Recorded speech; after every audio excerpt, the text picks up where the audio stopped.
Hello everyone, my name is Sean Mancini. Today I'm talking about a subject that I get questions on a lot, and that is Cacti Central Server redundancy.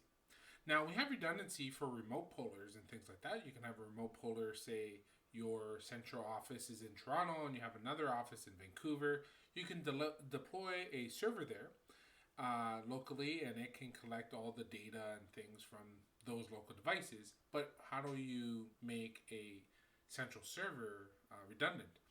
So I've set up a redundant cluster with a couple mechanisms. So we have redundancy of the Cacti application using keepalived.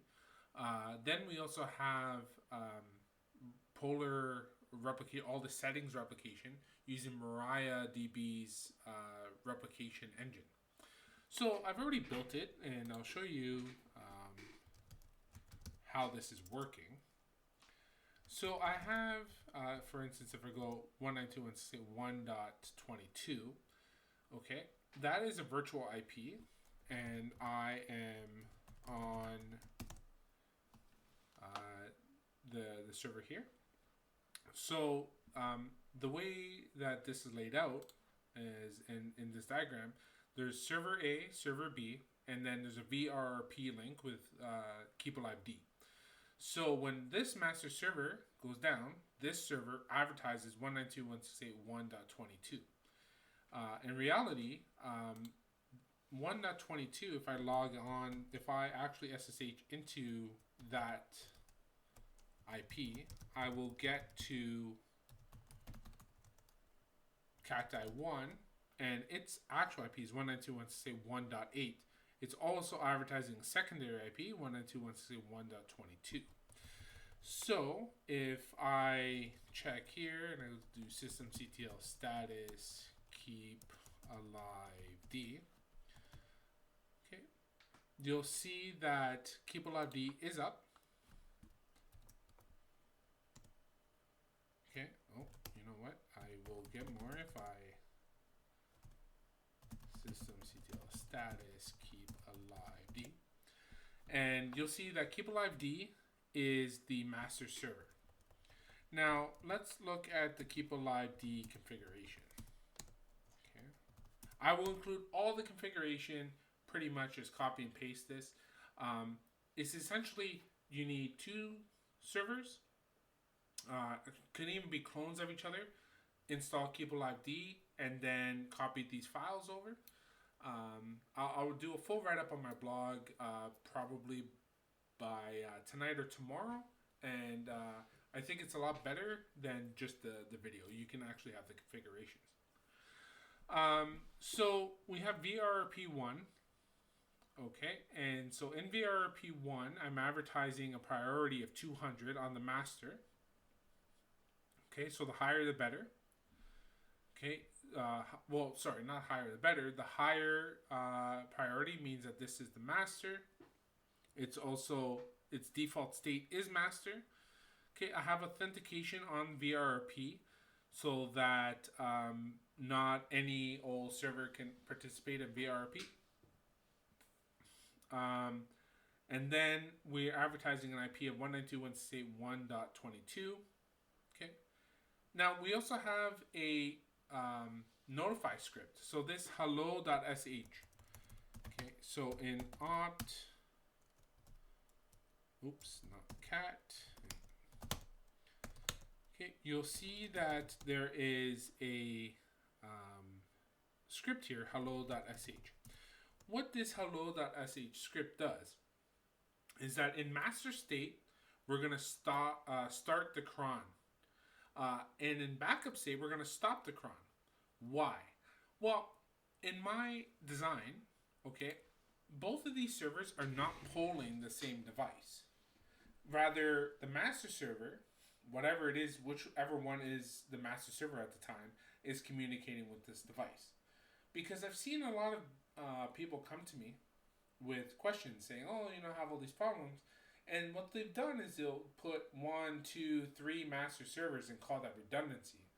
Well, I guess technically it's redundancy, but you're going triple the administrative overhead or double the administrative overhead. Any change you make here, you have to make here.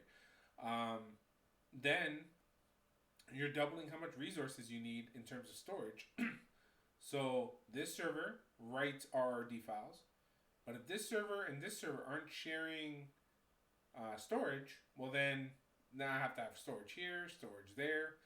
It gets messy, right? So with the Mariah replicating the database changes, keep alive, making sure that the application's always up, it's a lot less administrative work.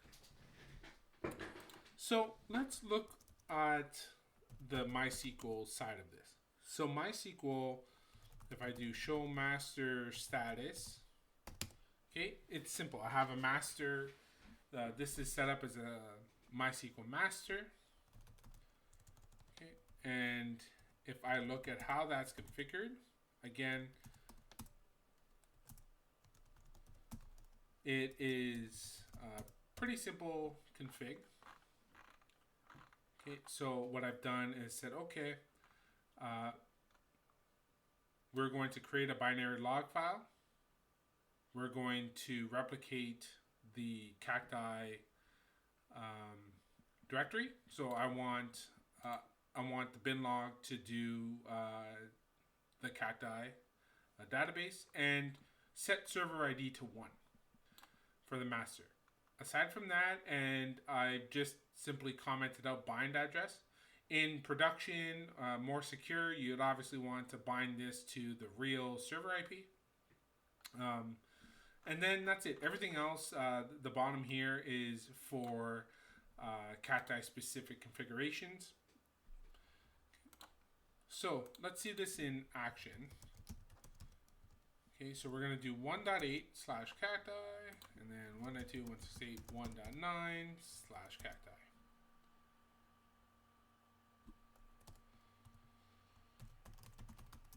Okay, I'm going to log into both. And the goal here is to see changes. 8 is the master, so any change that I make on the master should be reflected on the slave. Okay, so I'm going to create another device.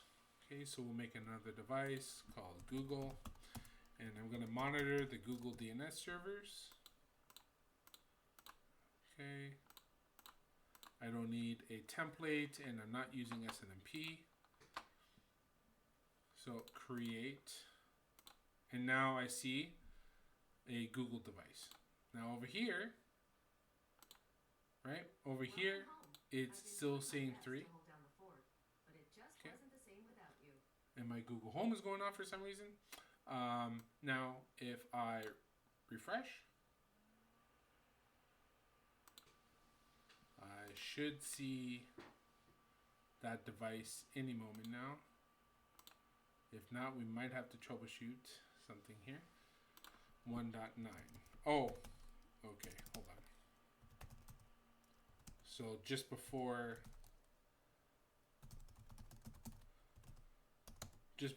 this video, I was tinkering around with this cluster. We might have to check something real quick here.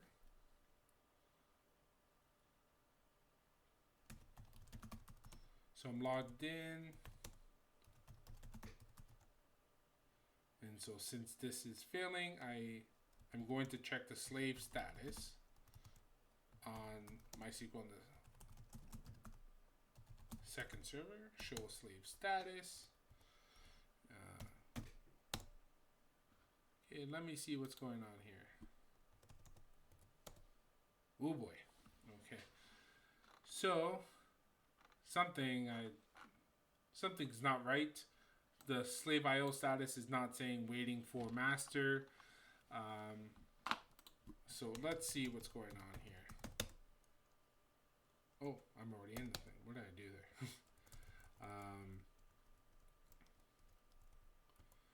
Okay, let's check the positioning. So binary log is set to 0002 and positioning 21910. What is the master at? Oh, geez. Okay. So the slave is not was not listening to the proper binary logging on the master. So let's correct that. Okay, first thing we're going to do is stop the slave.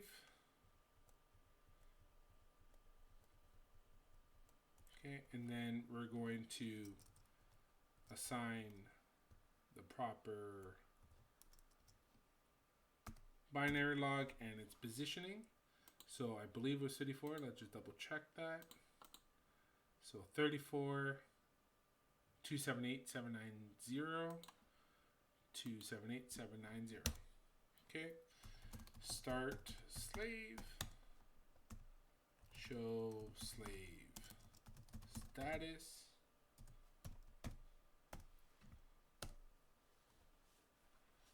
Okay. There we go. That is the proper status. Sorry about that. Okay, so to push those changes over, if it's not already, we'll just go over to this device and save it again. Go over to console and that device should show up. Boom, there it goes. It's up.